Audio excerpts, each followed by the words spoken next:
सिर्फ स्टेनोग्राफी पर यह डिक्टेशन 100 और 110 शब्द प्रति मिनट की गति से पहले दे दी जा चुकी है।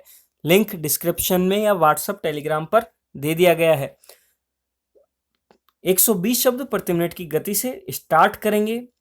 तैयार हैं आप लोग? डिक्टेशन स्टार्ट करते हैं। स्टार्ट करेंगे 120 शब्द प्रति मिनट की गति से 3 सेकंड बाद। Yes, ready, start. मंत्रिमंडल विस्तार के बाद दूसरे दिन अधिकांश मंत्री पदभार ग्रहण करके काम में लग गए।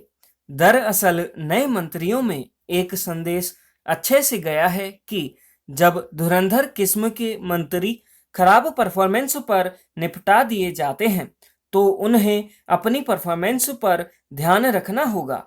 स्वास्थ्य, शिक्षा व रोजगार की अगुवाई करने वाले सभी मंत्रियों को एक ही झटके से बाहर कर दिया गया। उनके सिवाय दूसरे दर्जन भर मंत्रियों को भी उनके औसत परफॉर्मेंस पर छुट्टी दे दी। फिलहाल नए कैबिनेट में कई पूर्व चिकित्सक, आईएएस, इंजीनियर व उच्च शिक्षा प्राप्त मंत्री बनाए गए हैं। मकसद कुछ खास है जिसका असर अगले कुछ माह बाद दिखाई पड़ेगा। इतना तय है कि जो मंत्री काम में कोताही दिखाएगा उसकी मंत्रिमंडल से कभी भी छुट्टी हो सकती है।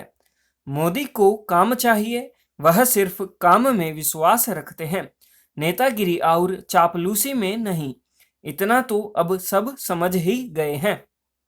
काम का ही कमाल है जिसके चलते केंद्र सरकार में मोदी मॉडल की चर्चाएं हो रही है, क्योंकि सरकार के दोनों कार्यकालों की परस्पर संरचनाएं अब तक के सभी प्रधानमंत्रियों से अलहदा है, क्योंकि उनके काम करने के अंदाज से तो सभी भली भांति परिचित हैं। अनुराग ठाकुर जैसे युवा मंत्रियों को प्रमोट करने का मतलब काम में गुणवत्ता लाना है। विभागों के बंटवारे में भी एक बात खास देखने को मिली। महत्वपूर्ण मंत्रालय युवाओं को दिए गए हैं। वहीं मोदी के सबसे करीबी अमित शाह के गृह विभाग में सहयोग के लिए एक नहीं 3 मंत्रियों को लगाया है। अमित शाह ने तीनों मंत्रियों को अलग अलग काम सौंपा है। एक को उत्तर प्रदेश की कानून व्यवस्था पर नजर बनाए रखने को कहा है। बड़ा राज्य है और अगले वर्ष चुनाव भी है। बाकी दोनों मंत्रियों को अभी ऐसा ही टास्क देना बाकी है। ये बात सही है, पिछले मंत्री अगर उचित ढंग से काम करते तो शायद विस्तार के नाम पर मंत्रिमंडल का इतना सुधार नहीं करना पड़ता, क्योंकि मोदी मंत्रिमंडल विस्तार पर ज्यादा विश्वास नहीं करते। पहला कार्यकाल भी उनका ऐसे ही बीता। उन्होंने हमेशा मंत्रियों को ज्यादा से ज्यादा स्वतंत्रता दी और उन्हें कार्य की गुणवत्ता में निखार भी देखने को मिला। इस फॉर्मूले से कई मंत्रियों ने बेहतरीन काम भी करके दिखाया। यही वजह है कुछ विभाग ऐसे हैं जो पिछले कार्यकाल में जिन मंत्रियों के पास थे वह मौजूदा कार्यकाल में भी यथावत हैं, जबकि पिछली निवर्तमान हुकूमतों में मंत्रियों के विभाग साल के भीतर ही बदल दिए जाते रहे हैं। काबिले गौर है, इतने अल्प अवधि में कोई भी मंत्री अपना परफॉर्मेंस नहीं दे पाएगा और न ही दिखा पाएगा। समय और स्वतंत्रता देने के मामले में सभी मंत्री मोदी की तारीफ भी करते हैं। नए मंत्रिमंडल शामिल मंत्रियों को मोदी का सीधा संदेश है कि जिन नए मंत्रियों को जगह दी गई है वह अपने पदों की रेवड़ियां न समझें, बल्कि बड़ी जिम्मेदारी समझकर अपने दायित्वों का निर्वाह करें और जनता के सिवाय में पहले दिन से ही तन मन से जुटे। विस्तार के रूप में युवाओं से सजाई गई मोदी की टीम के सभी ऊर्जावान मंत्रियों से खुद प्रधानमंत्री को बड़ी उम्मीदें हैं। उन्हें उम्मीद ही नहीं बल्कि पूर्ण विश्वास है कि नए मंत्रियों की जिम्मेदारियां कुछ ही समय में परिणाम के रूप में दिखाई देगी, साथ ही शासन व्यवस्था में बदलाव लाने में लक्षित भी होंगी। इस बात से सभी वाकिफ हैं कि प्रधानमंत्री की टीम का हिस्सा बनने का मतलब काम करना होगा, न कि मंत्री बनकर रौब दिखाना। एक महिला मंत्री के अतिरिक्त प्रभारों को कम भी किया गया है। उनसे उनके विभाग का कार्यभार ले लिया गया है। अब उनके पास सिर्फ महिला एवं बाल विकास मंत्रालय की जिम्मेदारी है। उनके साथ एक राज्य मंत्री को भी लगाया गया है ताकि काम में और गुणवत्ता आ सके। वहीं शासन व्यवस्था में बदलाव के लिए प्रधानमंत्री ने एक और नए मंत्रालय को बनाया है, मिनिस्ट्री ऑफ कोऑपरेशन, जिसकी जिम्मेदारी अमित शाह को दी गई है। मंत्रालय को बनाने का खास उद्देश्य सहकार से समृद्धि के विजन को साकार करना होगा। मंत्रिमंडल विस्तार को ज्यादातर लोग आगामी चुनावों से जोड़कर देख रहे हैं, पर एक वर्ग इसे बदलाव का बड़ा कदम मानकर देख रहा है। नवीनतम मंत्रालय के जरिए प्रत्येक विभाग में निगरानी के तौर पर प्रशासनिक, कानूनी और नीतिगत ढांचे का प्रसार किया जाना बताया जा रहा है। हालांकि नफा नुकसान एकाध वर्ष बीत जाने के बाद ही पता चलेगा और नए मंत्रालय के गठन का मकसद उसके बाद ही पता चलेगा। प्रधानमंत्री नरेंद्र मोदी की सरकार के 7 सालों के कार्यकाल में पहली मर्तबा मोदी कैबिनेट अब तक की सबसे युवा टीम है। इसमें महिलाओं का प्रतिनिधित्व भी ठीक ठीक तरीके से बढ़ाया गया है। विस्तार से पहले तक मंत्रियों की संख्या 53 मात्र थी, अब 73 हो गई है। कई विभाग बिना मंत्रियों के रिक्त थे, उन्हें भी भरा गया है। अतिरिक्त विभागों को विभिन्न मंत्रियों के अधीन किया है। स्वास्थ्य मंत्रालय पर खुद प्रधानमंत्री श्री नरेंद्र मोदी की पैनी निगाहें हैं, जिसकी जिम्मेदारी उन्होंने अपने खासम खास मंत्री मनसुख मंडाविया को दी है, क्योंकि कोरोना संकट से हेल्थ विभाग लोगों के निशाने पर है। इसी विभाग से हर्षवर्धन की छुट्टी की गई है। बहरहाल मंत्रिमंडल में फेरबदल का मतलब सियासी जरूरतों का पूरा करना और चुनावों में फायदा उठाना ही होता है, लेकिन इस बार ऐसा कुछ दिखाई नहीं पड़ता है।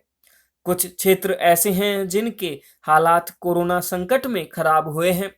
प्रधानमंत्री नरेंद्र मोदी का अपनी टीम में विस्तार करने का मुख्य मकसद यही है कि उन क्षेत्रों को टीम वर्क के जरिए इन कठिन समस्याओं से उभारा जाए। किसी भी काम को करने, जीवन को जीने और खुशियां पाने के कई सरल तरीके हैं, लेकिन ज्यादातर लोग अपनी ही सोच व भावनाओं से जीवन को कब जटिल बना लेते हैं, उन्हें पता ही नहीं चलता। ज्यादातर लोग खुद की सोच और भावनाओं की वजह से ही परेशान हैं। इसके लिए अपने शरीर, मन और भावनाओं का सही प्रबंधन करने पर तनाव से छुटकारा मिल सकता है, जिससे हर काम खुशी के साथ आसानी से हो सकता है।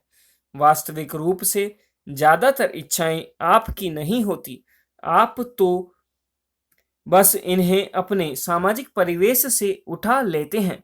जिम्मेदारी का मतलब है कि जीवन में आने वाली किसी भी स्थिति का सामना करने के लिए सक्षम होना। कोई काम तनाव भरा नहीं होता। शरीर, मन और भावनाओं का सही प्रबंधन नहीं कर पाते, इसी से तनाव बनता है। किसी काम के लिए जरूरी हो तो निर्णय लें, पहले से ही राय न बनाएं। राय आपकी बुद्धि के विकास में बाधा बन जाती है। कठिन चीजें आसानी से पूरी की जा सकती हैं।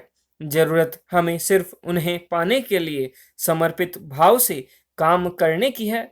लोग अपने दिमाग को कंट्रोल क्यों करना चाहते हैं? उन्हें तो अपने दिमाग को आजाद कर देना चाहिए। कुंठा, निराशा और अवसाद का मतलब है कि आप अपने ही खिलाफ काम कर रहे हैं। हर चीज को वैसे ही देखें जैसी वो है, इससे आप जीवन सहजता से जी सकेंगे। दोस्तों, यह था 120 शब्द प्रति मिनट की गति से अभ्यास आपने किया श्री स्टेनोग्राफी के माध्यम से। दोस्तों अगर आप हमारी डिक्टेशन करते हैं तो प्लीज़ इसे शेयर ज़रूर कीजिए, क्योंकि शेयर करने से यह डिक्टेशन ज़्यादा से ज़्यादा लोगों के पास जाएगी, जिससे हमारा मोटिवेशन बढ़ेगा।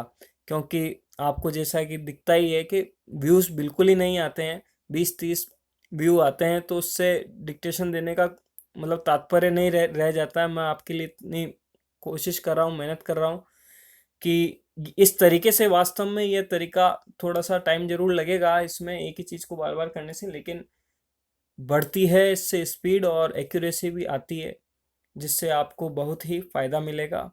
इसलिए थोड़ी-सी रिक्वेस्ट है आपसे कि आप वीडियो को ज़रूर शेयर कीजिए। आप अपने मित्र, दोस्तों, साथियों के साथ में इसे शेयर कर सकते नहीं, करना ही है, ताकि मुझे सपोर्ट मिले और मैं आपके लिए कंटिन्यू यह वर्क करता रहूं।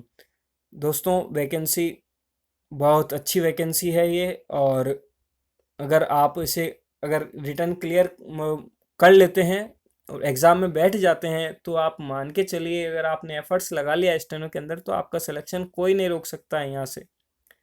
तो इसलिए आपको मेहनत करते रहना है कंटिन्यू, चाहे रिटर्न में क्वालिफाई हो या नहीं हो, लेकिन अभी तो आपको केवल और केवल फोकस स्टेनो पे करना है। रिजल्ट आ गया नहीं हुआ तो कोई बात नहीं, होता है तो फिर आपको इस पे और फोकस करना है अच्छे से। कोई बात नहीं का मतलब ऐसा है कि जो नहीं हुआ तो उसका तो कुछ कर नहीं सकते हैं, आप अपना एफर्ट्स, आपका एफर्ट्स बेकार नहीं जाएगा, आप दूसरे एग्जाम में अच्छे से कर सकते हैं। एसएससी वगैरह है आप कर सकते हैं, क्योंकि देखो कोर्ट में तो कोई मतलब नहीं है, आपको मालूम ही चल चुका है कि कोर्ट में क्या होता है। हालांकि पूरा नहीं होता है, लगने वाले लगते ही हैं, देखो मेहनत से भी लगे ही हैं, 50-60% अबाव मेहनत से लगे हैं वैकेंसी में, कोई दिक्कत नहीं है, मिलने वाले काफ़ी हैं, जिस मेरे स्टूडेंट भी लगे हैं एक, तो लगते हैं मेहनत से। ऐसा नहीं है कि सारी की सारी भर्ती फर्जी तरीके से गई है।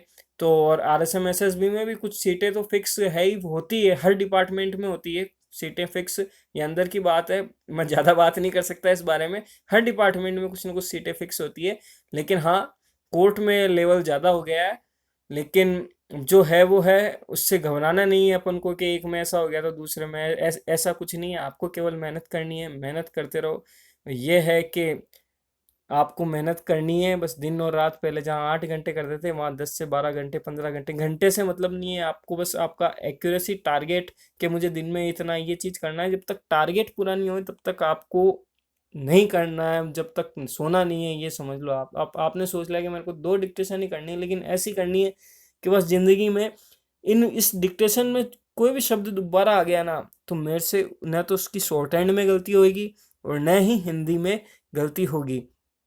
तो दोस्तों करते रहिए कोशिश कुछ कर गुजरने की। मैं देवेश शर्मा आपके लिए लेकर के आता रहता हूँ अच्छे और नए नए तरीके के डिक्टेशन, जैसा कि आपको विगत है।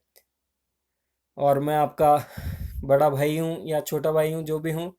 तो जैसा भी अगर आपको कोई समस्या आती है, तो स्टेनो के अंदर कोई भी किसी भी प्रकार की अगर कोई दिक्कत है, समस्या है, तो आप मुझसे पर्सनल बातचीत कर सकते हैं। मुझसे जैसा भी होगा, जितनी भी कोशिश मैं आपसे कर सकता हूँ, मैं ज़रूर करूँगा। तो दोस्तों मिलते हैं नेक्स्ट डे नेक्स्ट डिक्टेशन के साथ में। तब तक के लिए जय हिंद, जय भारत।